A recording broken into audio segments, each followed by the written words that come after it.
The lawyer's voice was calm, almost detached, as he read the final lines of my grandmother's will. To Daniel Chandler, I leave the condominium at Green Lake, Seattle, including all associated rights and financial accounts. To Sophie Chandler, he paused briefly, his eyes shifting toward me, I leave the family farmhouse and adjoining wetlands near Klamath Marsh, Oregon. The words seemed to hang in the air longer than they should have. Daniel smiled, smug and satisfied, already pulling out his phone as if to text someone the news. His wife leaned over and whispered something that made him chuckle under his breath. I heard it anyway, a swamp shack perfect for her. Eric, my husband, didn't even try to hide his disappointment. That's it? A rundown farmhouse? Sophie, we don't need some rotting shack in the middle of nowhere. We need real assets, something we can sell. He rubbed his forehead, muttering, Unbelievable. The lawyer cleared his throat. There is also a sealed envelope specifically addressed to you, Miss Chandler, at the request of your grandmother. He slid it across the polished table toward me. My name, written in her familiar looping script, stopped me cold. I hadn't seen her handwriting since the last birthday card she sent me, 2 years before she passed. The meeting ended quickly. Daniel was already on his phone arranging renovations for his new condo. Eric stormed out muttering about mortgage payments, and I stood there, holding a deed to a place I barely remembered and a letter that felt heavier than paper should. Back home, Eric didn't even wait before starting in again. We should sell it immediately, Sophie. We could pay off the visa, maybe put a down payment on a real place. Why keep a dump like that? It's useless. I didn't answer him. I was already sitting at the kitchen table, fingers trembling as I broke the wax seal on my grandmother's letter. Her words were written in the same steady hand I remembered. My dear Sophie, the house is waiting for you. It is not worthless, no matter what others say. It holds something only you can understand. Go there alone. Stay one night, listen, and you will know why I left it to you. My throat tightened, tears stinging unexpectedly. For the first time in years, someone had asked me to listen, not to them, but to myself. That night, while Eric ranted about bills and practical decisions, I quietly packed a bag. In the morning, I called work, requested a week off, and loaded my car. I didn't know what I would find in Klamath Marsh, but I knew one thing for certain. I had to go. The city faded behind me faster than I expected. One moment, Portland's skyline glimmered in my rearview mirror, steel and glass reflecting the pale morning sun. And the next, it was gone, replaced by open highway and a sky that seemed impossibly wide. I hadn't driven this far south in years, maybe ever, but the road felt oddly familiar, like an old song I couldn't place. Traffic thinned the farther I went. Towering pines lined both sides of the road, their branches interlocking overhead like green cathedral arches. The air changed too, lighter, cooler, carrying the sharp scent of cedar and something sweeter I couldn't quite name. My grandmother's letter sat in the passenger seat, folded and refolded so many times it had begun to fray at the edges. Every mile, I caught myself glancing at it, as if it might answer all the questions piling up in my head. By midday, the landscape shifted again. The ground turned softer, wetter, patches of shallow water gleaming like mirrors among tall reeds. The GPS had lost signal 10 miles back, leaving me to follow the kind of printed map I hadn't used since college. My tires crunched gravel as I turned onto the narrow road leading into Klamath Marsh. The quiet here was different, thicker somehow. No constant hum of traffic, no planes overhead, just wind skimming the surface of the marsh and the occasional cry of a loon in the distance. It made my chest feel both tight and strangely free, like I was stepping out of one life and into another. When I finally saw the house, I stopped the car without meaning to. From the outside, it looked every bit the swamp shack Daniel had mocked. Peeling paint, sagging porch, shutters barely hanging on. And yet it didn't feel abandoned. Something about it stood tall, as if it had been waiting, just like Grandma said. "You must be Sophie." The voice startled me.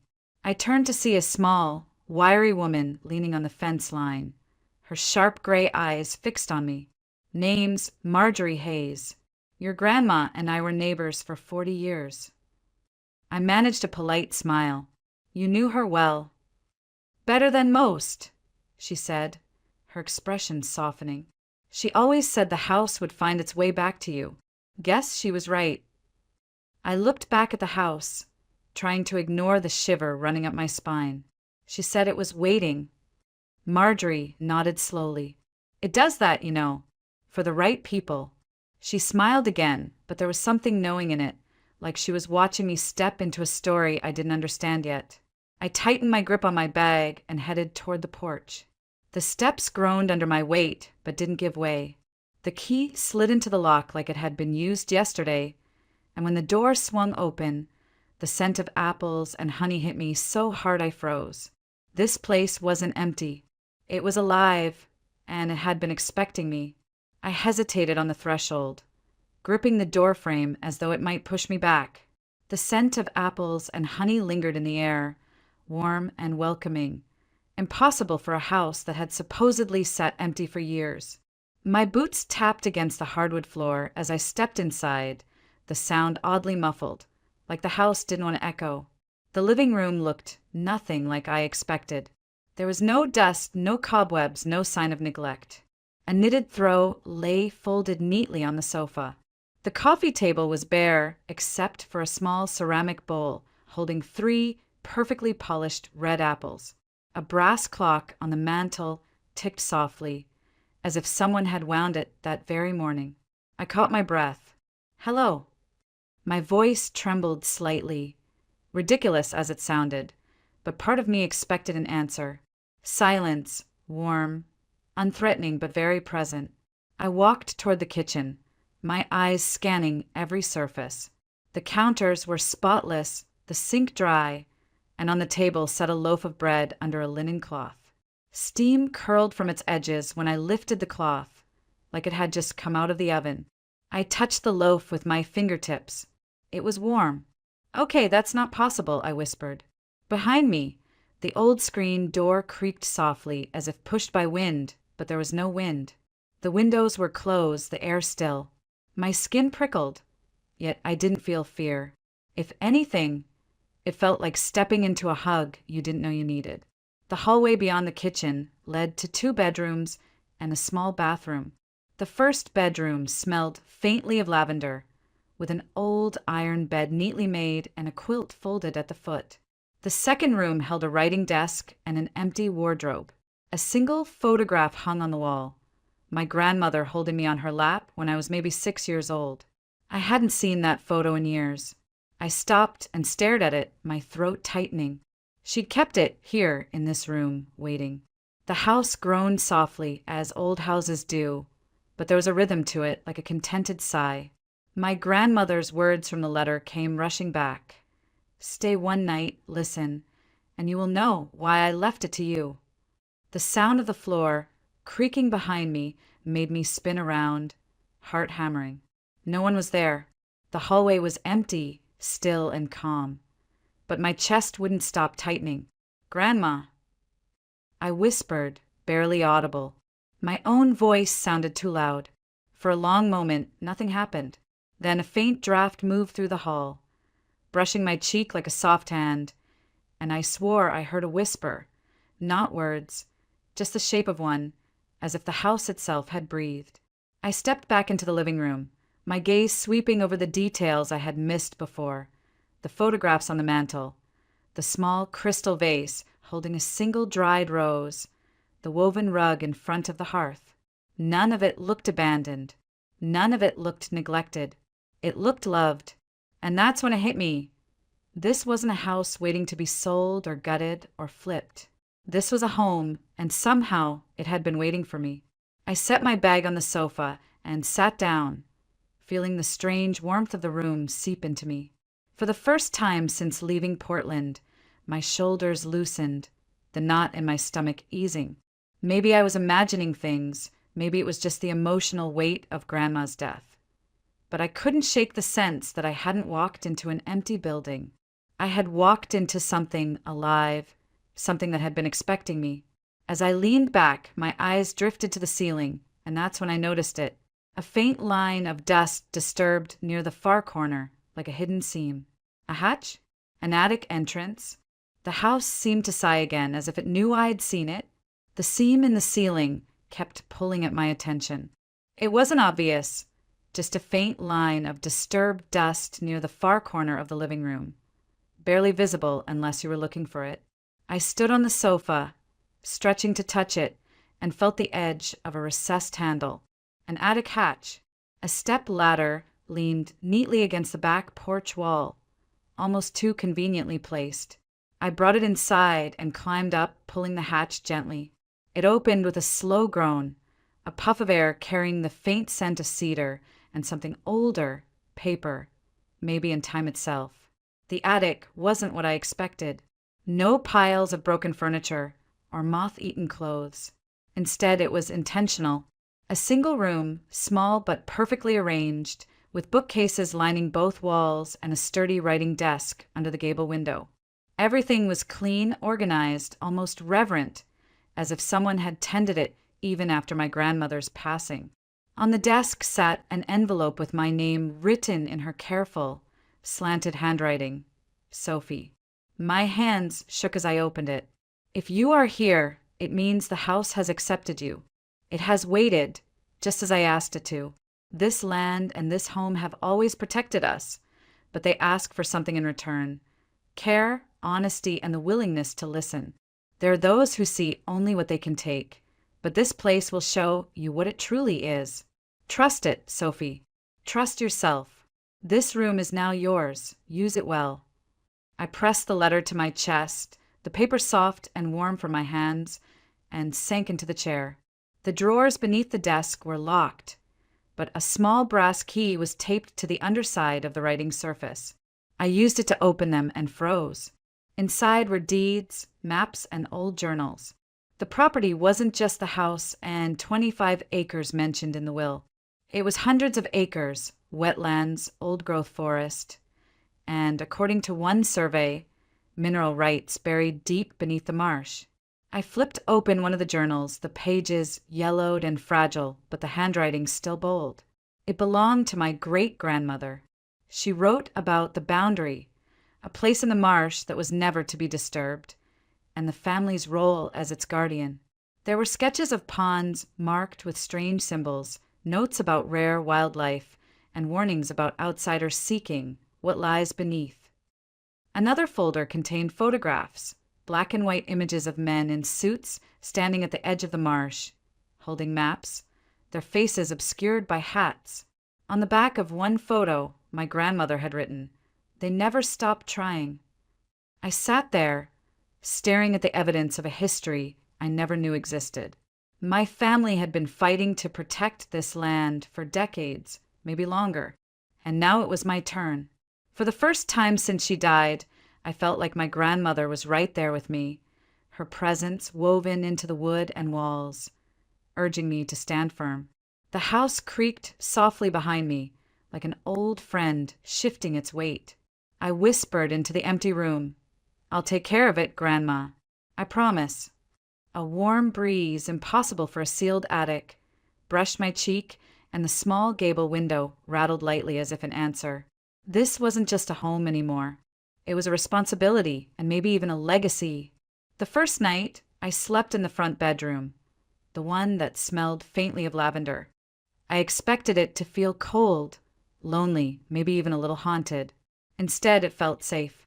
The sheets were soft, the air warm despite the old windows, and when I woke in the middle of the night, I thought I heard a faint hum, almost like a lullaby coming from the walls themselves. It should have been eerie, but it wasn't. It was comforting, like being watched over. The mornings became their own ritual.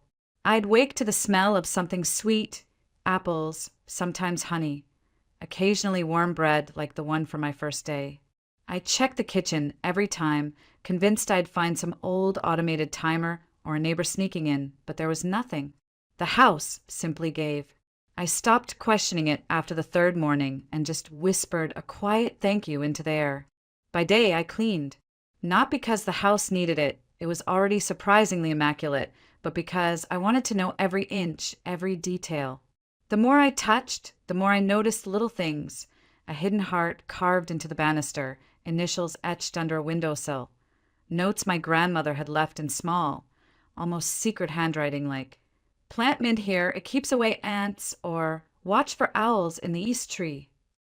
This was more than a house. It was a story. The yard took longer. The fence out back had sagged from years of rain and neglect. And that's how I met Luke Dawson again. He pulled up in an old red pickup, climbed out in work boots and a faded flannel shirt, and said, "You planning to wrestle that fence into shape on your own?" He smiled, kind but cautious, like someone who'd learned not to overstep. "I was trying," I admitted, holding up a hammer that probably wasn't meant for fence posts. Luke chuckled. "I'll bring my tools by tomorrow. No offense, but you're going to need more than good intentions." True to his word, he showed up the next morning with a post driver and enough wire to fix half the property line. We worked in silence for a while before he said, "Your grandma was special. She loved this land more than anyone I've ever known. Used to tell folks the marsh was alive, that it would take care of you if you respected it." I smiled faintly. She might have been right about that. He glanced at me, but didn't pry. Instead, he told me about the local farmers market, the best way to keep deer from eating young plants, and where to get fresh seedlings for spring. It was easy, natural, like we'd been neighbors for years. Afternoons were quieter. I walked the property, exploring paths my grandmother must have worn into the earth. There were places where the ground felt different, cooler, almost humming underfoot. And I remembered the journals talking about the boundary. I didn't understand it yet, but I could feel something unique in the air, a kind of energy that made me breathe deeper. Nights were for reading. The attic journals became my obsession. I read about seasons when storms nearly wiped out the marsh and how my family fought to keep the land safe from developers decades ago. I read about rare plants and migrating birds, even notes about mineral deposits that apparently made the land so valuable to companies like Cascade Resources. My grandmother had written one line, bold and underlined, "Never sell, never surrender it." Those words became a mantra in my head. For the first time in years, I felt purpose, not as someone's wife or someone's sister, but as myself, standing exactly where I was meant to be. On the 5th day, I woke to find a basket on the porch. Fresh vegetables, eggs, and a jar of golden honey. A small note read, "Welcome home. Emash." I smiled, knowing it was from Marjorie. That night, she came by in person, bringing a stack of old recipes my grandmother used to love. "She always said you'd come back one day," Marjorie said, her eyes shining. "And she told me to tell you, don't be afraid when the house talks. That's just its way." I laughed nervously. "You're saying it's alive?" Marjorie shrugged like it was the most ordinary thing in the world. "Maybe not like you and me, but yes, in its own way." Later, lying in bed, I heard a soft creak from the hallway, then the faint smell of apple pie filling the air. I whispered, "Good night, Grandma, and thank you." The shutters rattled gently, even though there was no wind. This wasn't just healing, it was transformation.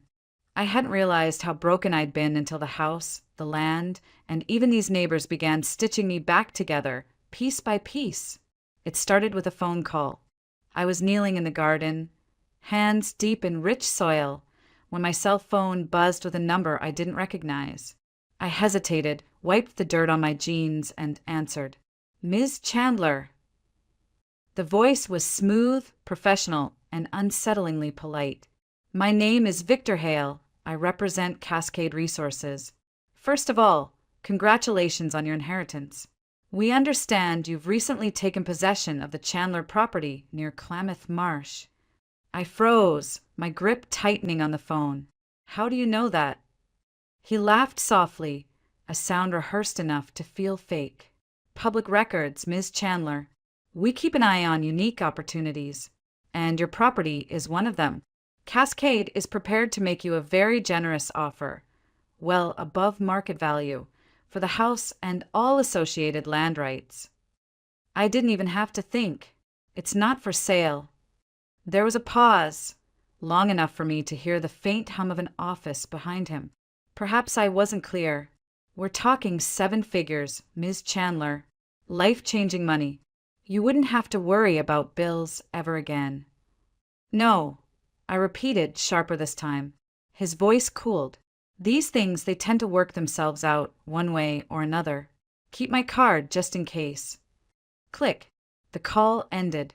2 days later, a black SUV pulled into the driveway. Victor Hale stepped out in an immaculate suit that looked like it had never seen mud, his smile a little too wide. Ms. Chandler, he greeted as though we were friends. May we talk? I stayed on the porch, arms crossed. You already called me. My answer hasn't changed.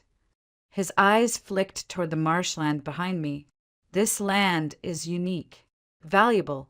Companies like ours have the resources to make it thrive, to make it profitable. Holding on to something like this, well, it can be more trouble than it's worth. I didn't blink.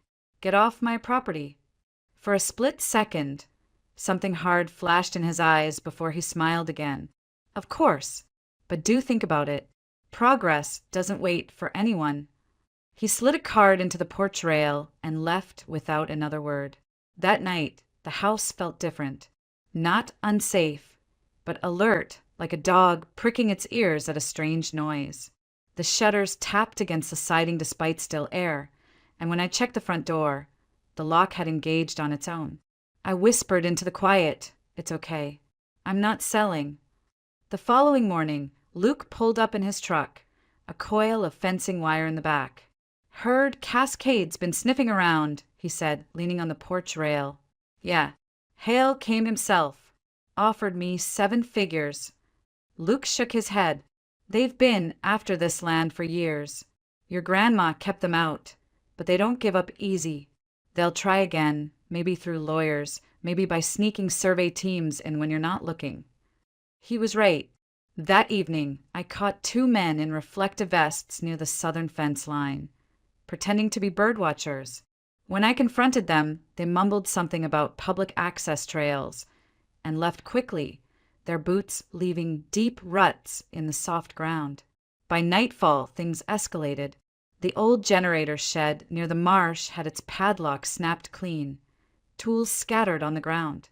I called Luke, who showed up within 15 minutes, shotgun slung casually over his shoulder.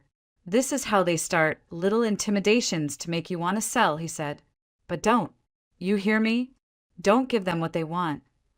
I looked past him toward the marsh.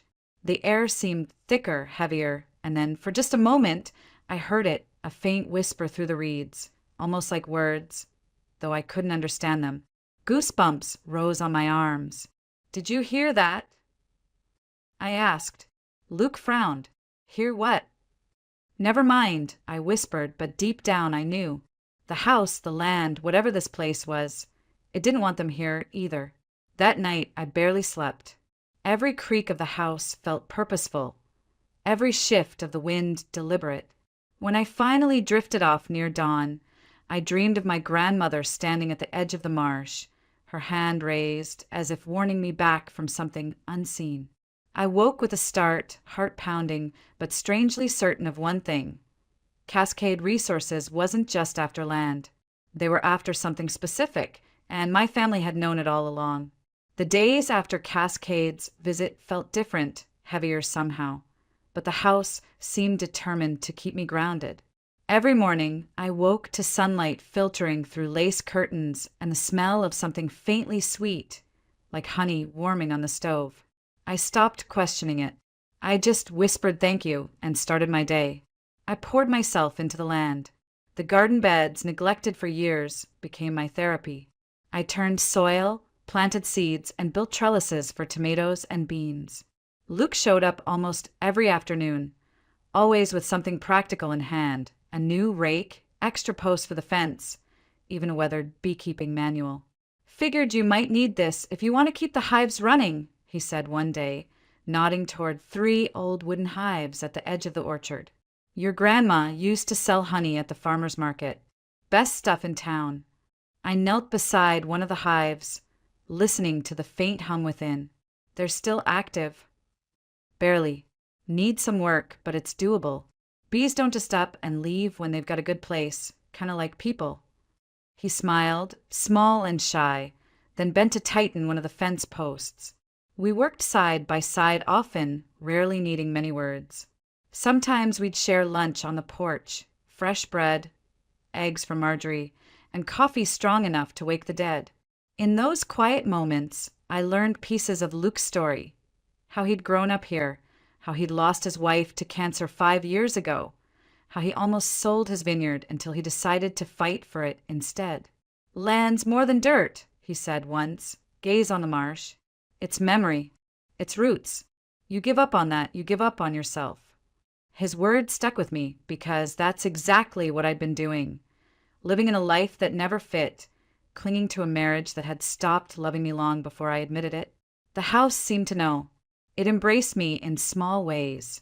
A breeze through the kitchen when I was about to cry, the faint smell of lavender when I couldn't sleep, the shutters rocking gently on windless nights like a lullaby. By the second week, I had started going to the local farmer's market, just like Grandma once had. People remembered her. They welcomed me like an old friend rather than a stranger. I sold jars of the honey still stored in the pantry and baskets of early vegetables. Your grandma always said this land had a way of healing folks, one woman said, holding a jar of honey to the light. Looks like it's healing you too. And it was. Slowly, I stopped looking over my shoulder for Eric's texts or Daniel's smug phone calls. I stopped checking my email like my life depended on work deadlines. Instead, I woke up thinking about the weather, soil moisture, and which seedlings needed repotting. My hands grew calloused, my arms stronger, and my heart lighter. One evening, I sat on the porch with Luke, coffee mugs in hand, watching the sun melt into the marsh. The sky burned orange and gold, and the frogs were already singing. "You've changed," he said suddenly. I laughed softly. "In a good way. In the best way. You look like you belong here." For a moment, I didn't know what to say. I just nodded, staring at the house silhouetted behind us. It feels like the house wants me here, like it's been waiting. Luke didn't flinch. That's because it has. Some places choose their people. That night, as I lay in bed, the house gave a soft, almost affectionate groan, the floorboards sighing under no one's weight. I smiled into the dark. Maybe Grandma was right. Maybe this place was alive and it had chosen me. It started with a letter slid under my door. The envelope bore the Cascade Resources logo, sharp and metallic, like it wanted to cut me. Inside was a notice. They were filing an expedited purchase order through an old land use loophole, claiming the marsh was of strategic development interest. My stomach tightened. I called Luke immediately.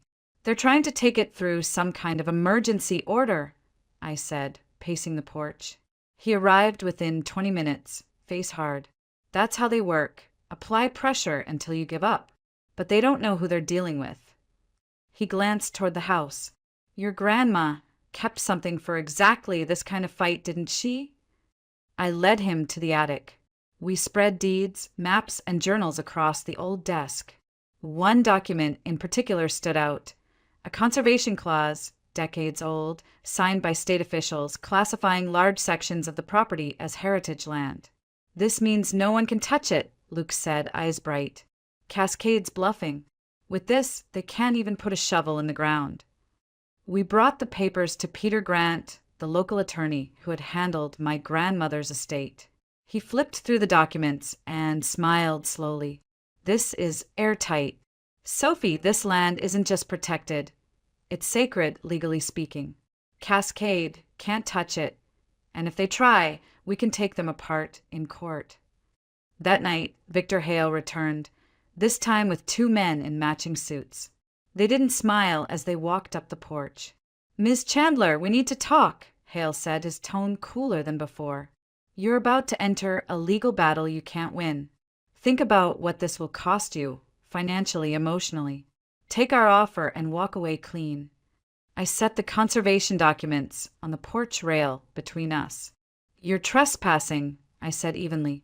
And these papers mean your legal battle is over before it starts. Walk away, Hale. His jaw tightened, his carefully rehearsed mask cracking for just a second. You're making a mistake. No, I said, my voice steady.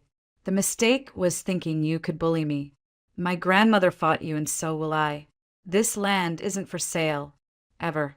Behind me, the shutters slammed shut with a sharp crack, though there wasn't even a breeze. Hale flinched, one of his men stepping back instinctively. For the first time, they looked unsettled. Luke stepped onto the porch then, tall and unyielding, shotgun slung casually in one hand. You heard her. Get off this property. Hale didn't argue. He turned, stiff-backed, and climbed into the SUV. Gravel spit from the tires as they sped off. 2 weeks later, the case Cascade had filed was dismissed without a hearing, thanks to the Heritage Clause. Worse for them, an environmental watchdog picked up the story, and suddenly Cascade had bigger problems than me. Hale sent no more letters, no more offers. They were gone. Eric called out of nowhere, voice slick and too familiar. Sophie, I heard about the land's value. We could still work something out, maybe start over. I laughed, a sound sharp and real. You didn't want me when I was nothing. You don't get me now. I hung up, blocked his number, and for the first time in years, I didn't feel guilt, I felt free. The following weekend, Luke and I stood at the edge of the marsh, watching cranes lift from the water as the sun bled gold across the horizon. You did it, he said softly. No, I whispered, looking back at the house, its windows glowing warm like eyes. We did it. Me, Grandma, even the house. He chuckled, shaking his head. Guess some places really do choose their people. The shutters creaked gently, though there was no wind. And for the first time, I truly believed the house approved. The weeks that followed felt like waking up from a long, heavy sleep. The tension of the past, Eric's criticism, Daniel's mockery, Hale's threats, faded like background noise. In its place came the quiet rhythm of life on the land. I threw myself into the work, not out of obligation, but joy. I planted an herb garden where Grandma once had hers, its rows of lavender and rosemary perfuming the air. I restored the beehives with Luke's help, and by late summer, we had our first jars of golden honey. It tasted warm, floral, and almost electric, like it carried the soul of the marsh itself. The house seemed to respond too. The shutters no longer groaned at night. Instead, they swayed gently when I stepped onto the porch, like a greeting. Sometimes, when I worked late into the evening, the lights would flicker on in rooms I hadn't touched. At first, it startled me. Then one night, I just smiled and whispered, "Thanks, Grandma." The air warmed like the house was nodding. Luke became a steady presence. He never pushed, never asked for more than I could give, but his quiet company was its own kind of healing. Some nights we'd sit on the porch, drinking coffee, listening to crickets and distant frogs, speaking little but understanding much. One evening he said, "Your grandma used to say this place was magic, not the kind with wands and spells, but the kind that changes you if you let it." I looked at the marsh glowing under the moonlight. I think she was right. A month after Cascade's defeat, I drove into town for the farmer's market, my truck bed loaded with honey jars and bundles of herbs. People smiled when they saw me, waved like I'd always belonged here. Marjorie hugged me, saying, "Your grandma would be proud, and I think she'd be happy you're finally home." For the first time in years, I believed it. On a warm afternoon, I stood at the edge of the marsh where Grandma used to stand, the same place I'd dreamed of her warning me that first week. The cranes lifted into the sky, their wings flashing white against the blue, and I whispered, "I'm staying, Grandma. I'm not going anywhere." The wind moved through the reeds, soft and deliberate, like an answer. That night, I wrote in one of the journals from the attic. My entry was simple. Today, the house chose me back. When I closed the book, The shutters creaked gently, and I felt that same strange warmth wrap around me. I wasn't just surviving anymore. I was living, breathing, belonging. This house had been mocked, devalued, even threatened, but it had endured. And now, so had I. When Luke joined me on the porch later that evening, handing me a steaming mug, he smiled in that quiet, sure way of his. So, what now? I looked at him, at the house, at the marsh glowing under the last light of day. Now, I start over. For real this time. The house gave a soft sigh, as if in agreement, and for the first time since inheriting it, I felt whole.